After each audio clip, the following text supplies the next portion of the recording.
कि शहबाज शरीफ साहब जो है ना वो इतने इफेक्टिव प्राइम मिनिस्टर साबित नहीं हो जो सारे लोग कहते थे कि शहबाज शरीफ साहब आएंगे और चीज़ें ठीक कर लेंगे। स्ट्रिक्ट एडमिनिस्ट्रेटर, स्ट्रिक्ट फैसले लेने की उनमें कैपेसिटी नहीं है और वो कहते मियाँ नवाज शरीफ साहब जैसे चाहते थे उसमें थे, टक्कर मार देते थे मियाँ साहब।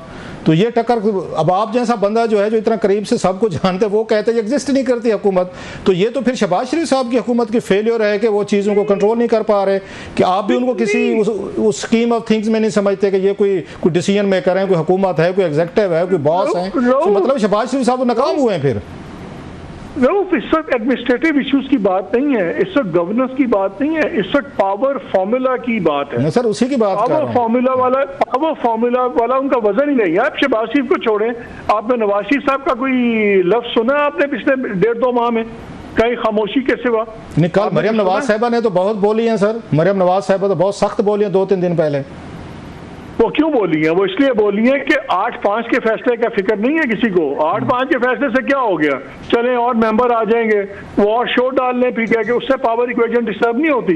पावर डिस्टर्ब होती है ट्रिब्यूनल्स अगर ये चले और ट्रिब्यूनल्स ने अगर फैसले किए तो इन सब की सीटों का नहीं पता आपको कि फ्यूचर में क्या होगा, मियाँ साहब की सीट का क्या होगा, मरियम का क्या होगा, बाकियों का क्या होगा। उनको फिक्र ये है कि सुप्रीम कोर्ट ने अगर ट्रिब्यूनल्स वाला फैसला इम्पोज कर दिया और इलेक्शन कमीशन जो भी रेजिस्ट कर रहा है और अगर उसको उन्होंने इलेक्शन कमीशन को भी रगड़ दिया तो फिर क्या होगा, पूरी पावर स्ट्रक्चर चेंज हो जाती है। रऊफ, इस वक्त पूरा पावर स्ट्रक्चर को जो थ्रेट है वो इमरान खान से नहीं है, वो किसी और से नहीं है, वो उनको इन 9 ट्रिब्यूनल से है। इस्लामाबाद वाला ट्रिब्यूनल तारिक जहांगीरी साहब का, उस पर इनकी 3 सीटें इस्लामाबाद की, लाहौर की सारी सीटें, पंजाब जो असल पावर बेस है वहाँ की सारी सीटों का फैसला करना है उन ट्रिब्यूनल्स ने।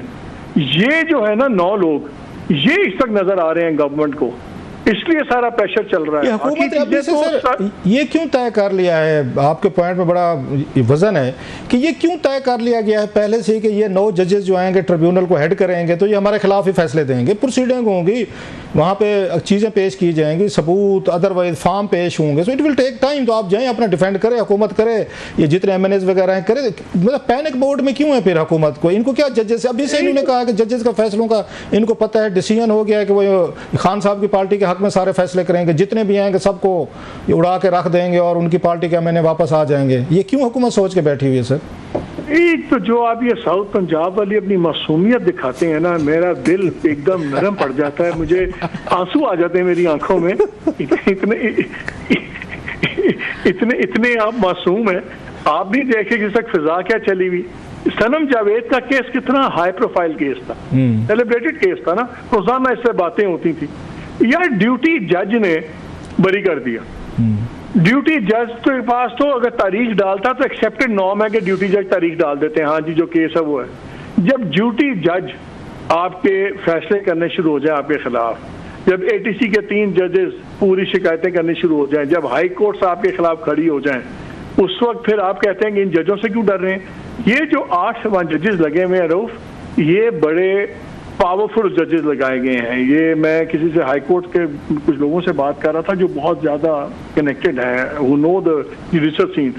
उन्होंने कहा जी हर जज जो है ना 4-4, 5-5 जजेस के ग्रुप वाला जज है, ये कमज़ोर जज नहीं है, सो आप इनको लाइटली ना लें। इसलिए अगर ये चीज़ बाकी लोगों को पता तो गवर्नमेंट को भी पता है। दीज 8 जजेस आर वेरी स्ट्रॉन्ग जजेस।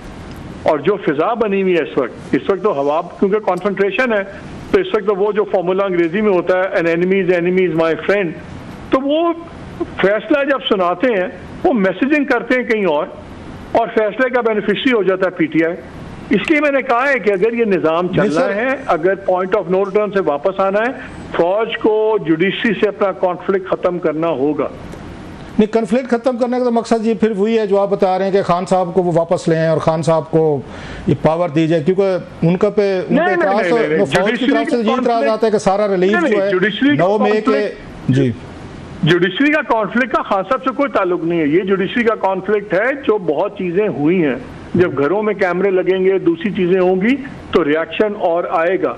आपको वहां पे रीसेट बनाना है। वो एक जज साहब थे, वो वन ऑफ द 6 जजेस, उन्होंने बड़ी मजेदार बात की। 2-4 दिन पहले उनसे मुलाकात हुई, उन्होंने बड़ी मजेदार बात की। उन्होंने कहा यार देखें, हम भी पाकिस्तान में रहते हैं, निज़ाम में एक दूसरे को अकोमोडेट करना पड़ता है। 2 बातें मान ली, 2 ना मानी, दोनों ने ना मानी, तो वो सिस्टम चलता था और होता है, पूरी दुनिया में होता है। लेकिन जब आपके ख़ानदानों के लोग, अगर ख़ानदान का कोई बंदा उठाया जाए या आपके घरों में कैमरे लगें, तो फिर चीज़ें और हो जाती हैं। रेड लाइंस क्रॉस हुई हैं ओवर जेलस लोगों ने दोनों तरफ से। जिस तरह पीटीआई ने बहुत रेड लाइंस क्रॉस की हैं, उसी तरह फौज ने भी रेड लाइंस क्रॉस की हैं, उसी तरह जुडिशरी ने भी रिएक्शन में रेड लाइंस क्रॉस की हैं। सबसे पहले इक्वेशन सेट होनी जरूरी है, रीसेट का बटन जब तक नहीं, वो ये कहते हैं सर, वो ये कहते हैं कि ये फौज की तरफ से हमेशा ये बयान दिया जाता है, उनके DGISPR भी कहते हैं कि ऐसा काम तो हमारे साथ जिंदगी में नहीं हुआ। 9 मई पे हम पे हमले किए गए, हम पे अटैक्स किए गए, तो रेड लाइंस उनके ख्याल में ये उनका आप सुनते हैं, वो कहते हैं 9 मई, और उसके वो समझते हैं दीवार जो बनी है रास्ते में वो तो जुडिशरी बनी है, उन्होंने रिलीफ दिया है 9 मई के जितने भी उसमें लोग थे। मैं बिल्कुल इससे एग्री करता हूँ। 9 मई जैसा बड़ा ही कंडेमेबल वो चीज़ है। जिसने वायलेंस किया है उसको रगड़ा पड़ना चाहिए। अब गवर्नमेंट को क्या चाहिए? गवर्नमेंट को चाहिए अटॉर्नी जनरल साहब जाएं, वो 3 मेंबर जो कमेटी बैठी हुई जजेस की, उसको जाके कहेंगे 9 मई वाली जो आपने सुप्रीम कोर्ट ने बेंच बनाया, फिर तारिक साहब रिटायर हो गए, उन्होंने बेंच तोड़ दिया, आखिरी में रिक्यूज कर लिया अपने आप को।